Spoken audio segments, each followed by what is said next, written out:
Desa di Jawa Barat, tinggal raja yang bijaksana dan arif bernama Prabu Tapak.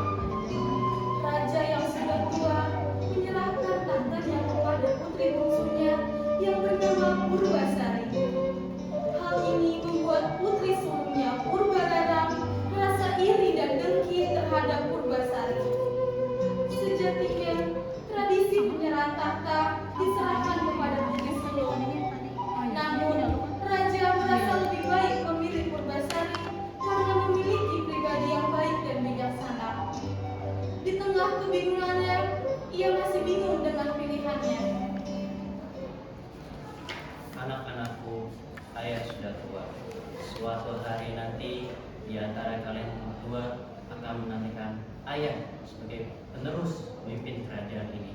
Tentu saja aku yang pantas, ayah. Semua orang mengagumi kecantikanku.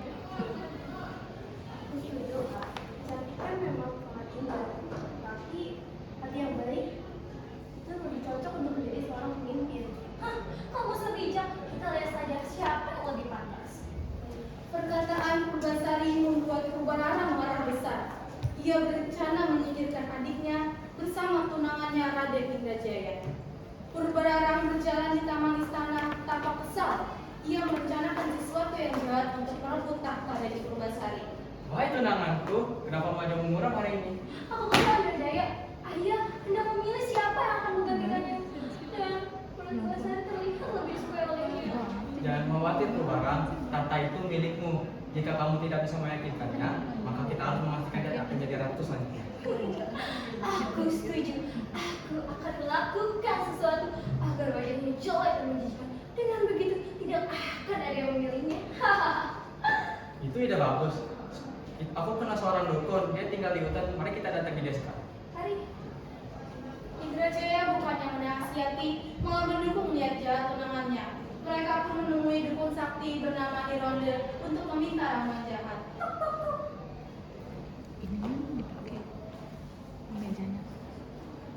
Nironde, aku ingin adikku Purbasari terkena kutukan agar wajahnya jelek dan menjijikan. Tolong buatkan aku ramuan yang mujarab. Kami butuh ramuan yang terlihat jelek untuk matanya. Kami butuh ramuan yang segera. Kami akan darunas. Baiklah putri, pangeran. Ini adalah ramuan kutukan yang kuat. Jika ia meminumnya, wajahnya akan dipenuhi dengan bintik hitam dan luka mengerikan. Ingat, kejahatan akan selalu ada akibatnya. Hahaha, aku tidak peduli dengan akibatnya. Aku hanya ingin menjadi ratu. Hahaha. Dengarkan baik-baik. Campurkan seluruh ramuan ini ke dalam makanan atau minuman Purbasari. Dalam sekejap, ia akan mendapatkan penyakit aneh yang membuatnya ia pergi dari istana. Hahaha. Terima kasih Nironde. Terima kasih pendimas ini untuk bayarannya. Sesampainya di istana, Purbararang mencampurkan ramuan jahat itu ke dalam minuman Purbasari. Purbararang segera menemui Purbasari yang ada di taman.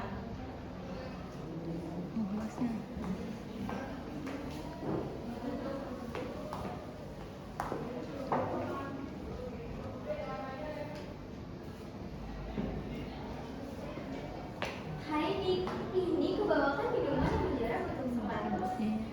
Kita bisa aja. Makasih ya, Kak, minumannya. Iya, sama-sama. Sedap sekali. Tanganku, mukaku, kenapa muncul bintik-bintik hitam? Apa yang terjadi padamu, Purbasari? Tidak tahu ayah. Aku habis minum minuman itu. Ini akibat dari melanggar tradisi yang ada. Para unsur murka, seharusnya tahta itu untukku. Jangan-jangan sebentar lagi raja kita akan terkena kutukan. Yang mulia raja, demi keselamatan rakyat dan wibawa istana, sebaiknya Purbasari kita asingkan dulu ke dalam kota. Ya benar ayah, wajahnya yang seperti ini akan menakuti rakyat. Maafkan ayah, Purbasari.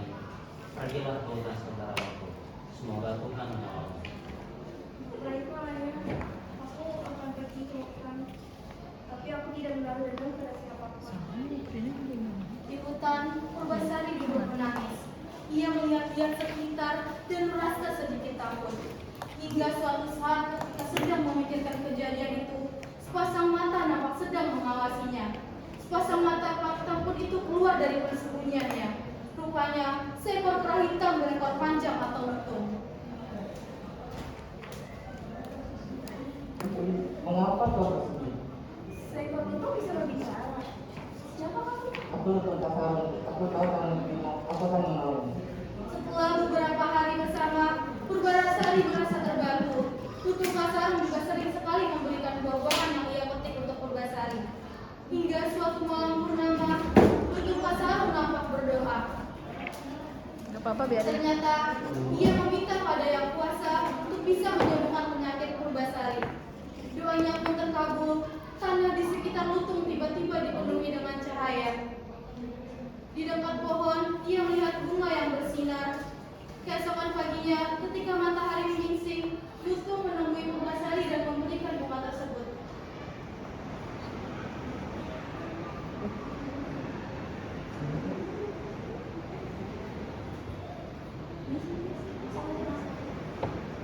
Tentang dan biru boleh membeli. Purbasari pun menuruti perkataan lutung. Ia menghirupi wangi dari bunga tersebut. Perlahan-lahan, titik hitam yang memenuhi badan Purbasari mulai menghilang. Tubuhku, wajahku sudah bersih kembali. Terima kasih lutung. Kamu sangat baik. Sama-sama tuanku. Berita kecantikan Purbasari terdengar ke istana. Mendengar hal itu pun, Raja memberitahu pengawal untuk membawa Purbasari kembali. Purbarara marah besar dan datang ke hutan bersama tunangannya Indrajaya. Hah, jadi benar kau sudah sembuh. Mari kita adu. Siapa yang lebih cantik? Kamu atau aku? Sepertinya Purbasari lebih cantik sekarang. Apa? Tidak mungkin. Mari kita adu sekali lagi. Siapa yang punya tunangan lebih tampan? Iya, aku tidak punya kenangan, Kak. Aku yang akan maju menunjukmu putri. Seorang lutung menjadi tunanganmu? Hah, memalukan.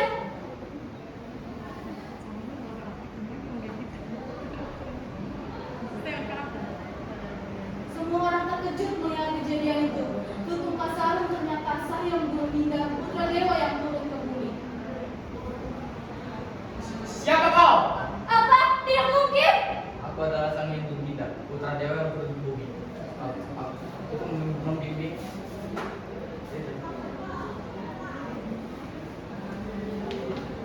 Wahai Purbasari, engkaulah yang pantas menjadi penerus dari pemimpin kerajaan ini.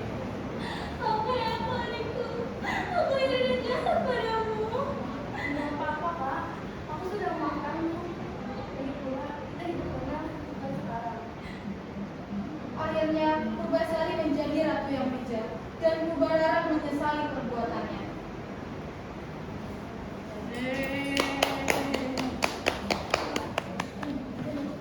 Tutup dulu.